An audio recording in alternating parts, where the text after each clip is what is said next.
విచిత్రం ఏంటంటే వాళ్ళే డబ్బులు ఇస్తారు, వాళ్ళే ముందిస్తారు, ప్రజల్ని తోలుకొని వస్తారు, మళ్ళీ వాళ్ళే వచ్చి ఆయన పైన పడతారు, మళ్ళీ మాకు సెక్యూరిటీ ఇవ్వలేదని వాళ్ళే కంప్లైంట్ చేస్తారు.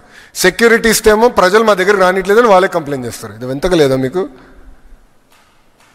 మేము వీఆర్ రెగ్యులేటింగ్. అంటే రోడ్లో ఎంత, ఇప్పుడు ఆల్రెడీ ఒకరిని చంపారు కదా, మీరు ఒక్క విజిట్లో కార్ కింద ఒకరు పడ్డారు కదా, వీడియో బయటకు వచ్చింది.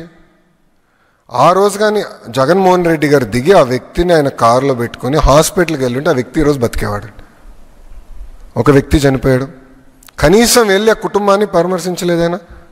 నంబర్ 2, ఆయన వెళ్తున్న దాంట్లో ఒకరి గుండుపోటు వచ్చి చనిపోయాడు ఆయన కార్యకర్త, ఆయన కనీసం పట్టించుకోలేదు. ఆ ట్రాఫిక్లో అంబులెన్స్లో ఒకటి చిక్కుని ఏకంగా బయటికి రాలేకపోయాడు ట్రాఫిక్ నుంచి. ఇంకొకరు చనిపోయారు. అంటే ఒకరిని పరామర్శించడానికి వెళ్తే ముగ్గురిని చంపేశాడు స్వామి. మళ్ళీ అది జరిగితేమో తప్పు ప్రభుత్వాన్ని, రెగ్యులేట్ చేస్తేమో తప్పు ప్రభుత్వాన్ని. We're following due process of the law. Jaganmohan Reddy గారి లాగా మేము మన గేట్కి తాళ్ళు కట్టట్లే కదా స్వామి, బయటికి రాని కూడా చేయట్లే కదా. ఇప్పుడు గౌరవ ముఖ్యమంత్రి గారి ఇల్లు చుట్టూ, ఇప్పుడు చంద్రబాబు నాయుడు గారి ఇల్లు చుట్టూ 144 సెక్షన్ అమల్లో లేదు. ప్రజలు రావచ్చు, వాళ్ళ సమస్యలు చెప్పుకోవచ్చు. వారానికి ఒక రోజు నేను ప్రజా దర్బారు నిర్వహిస్తున్నాను, ఓపెన్గా మాట్లాడుతున్నాం. మేము మనుషులమే, 10 నిర్ణయాలు 3 తప్పొస్తే సరిదిద్దడానికి మేము సిద్ధంగా ఉన్నాం స్వామి. వీఆర్ నాట్ పర్ఫెక్ట్, నేర్చుకుంటున్నాం. We're willing to learn. అది ఈ ప్రభుత్వానికి, కూటమి ప్రభుత్వానికి ఉన్న చిత్తశుద్ధి. ప్రతిదీ మేము చర్చిస్తున్నాం, డిస్కస్ చేస్తున్నాం, పరిష్కరిస్తున్నాం.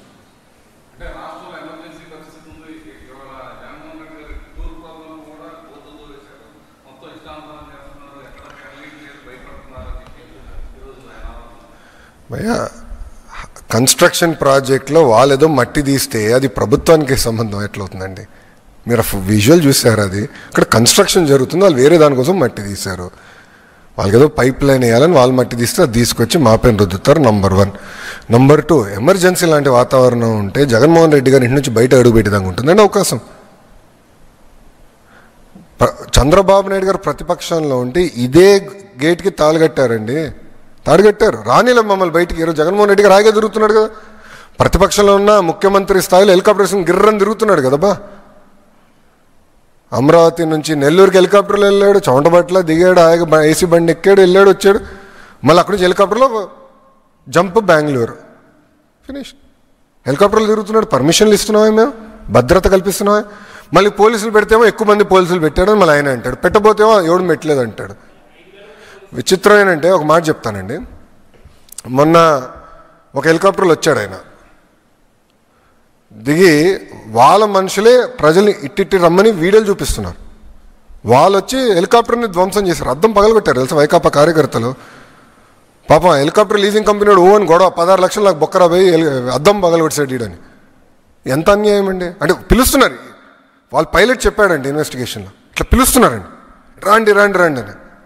ఆపితేమో ఆపారంటారు. ఇప్పుడు ప్రతిపక్ష అంటే మాజీ ముఖ్యమంత్రి పులివెందుల ఎమ్మెల్యే ఈరోజు బయటికి వెళ్తే ఎనీవేర్ బిట్వీన్ 1000 నుంచి 3000 మంది పోలీస్ సోదరులు రోడ్డుపైకి వస్తున్నారు. ముఖ్యమంత్రి గారు వెళ్తే కూడా అంత భద్రత ఇవ్వట్లేదు మేము. మళ్ళీ రెగ్యులేట్ చేస్తేమో ఆపారంటారు, రెగ్యులేట్ చేయకపోతేమో రేపు వదిలేమంటారా? సూటిగా వాళ్ళని అడుగుతున్నా. 1000 మంది ఎవరు ఉండరు రేపు ఆయన ప్రోగ్రాంలో, హాయిగా వెళ్ళిపోతారు. ఏమైనా జరిగితే మాది బాధ్యత కాదు. ఒప్పుకుంటాడా వాళ్ళు? చెప్పండి, ఎందుకు ఈ గోళ్ళంతా? స్ట్రైట్. అరే ఎంతమంది మనుషులు చంపుతారండి ఒక ట్రిప్లో? నాకు అర్థం అవ్వదు. ఈరోజు కూడా ఒక పోలీస్ సోదరుని కొట్టారు వాళ్ళు, ఫ్రాక్చర్ అయింది పోలీస్ సోదరు చెయ్యి. అంటే ఎంత అన్యాయమో చూడండి. మేము ప్రతిపక్షంలో మేము వెళ్ళాము, ఏనాడైనా మేము దాడి చేసామా? వి ఫాట్, గట్టిగా వార్నింగ్ ఇచ్చాం. కానీ ఇట్లా మేము మా సొంత కార్యకర్తలు ఏనాడు చంపలా. అది కాదు మాకున్న సంస్కారం. తల్లి పైన కేసు గెలిచిన తర్వాత సంబరాలు చేసుకునే ఏకైక కొడుకు జగనేమో. అసలు తల్లిపైన ఎవరన్నా కేసు పెడతారండి? చెల్లిపైన ఎవరన్నా కేసు పెడతారా?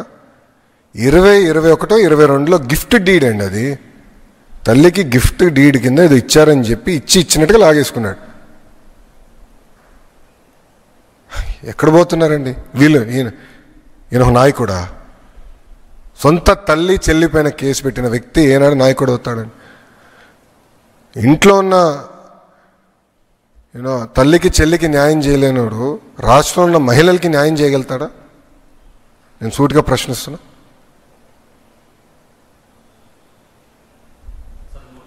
Yes sir.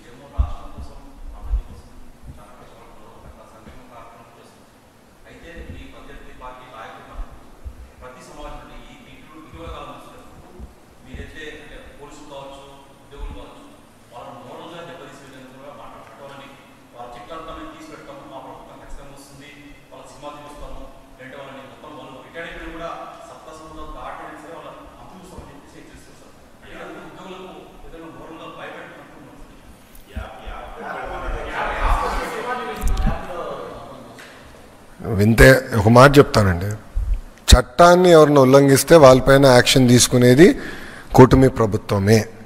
ఎవరన్నా కానీ చట్టాన్ని ఉల్లంఘిస్తే మేమే యాక్షన్ తీసుకుంటాం. మా ప్రభుత్వంలో ఎవ్వరూ చట్టాన్ని ఉల్లంఘించరు.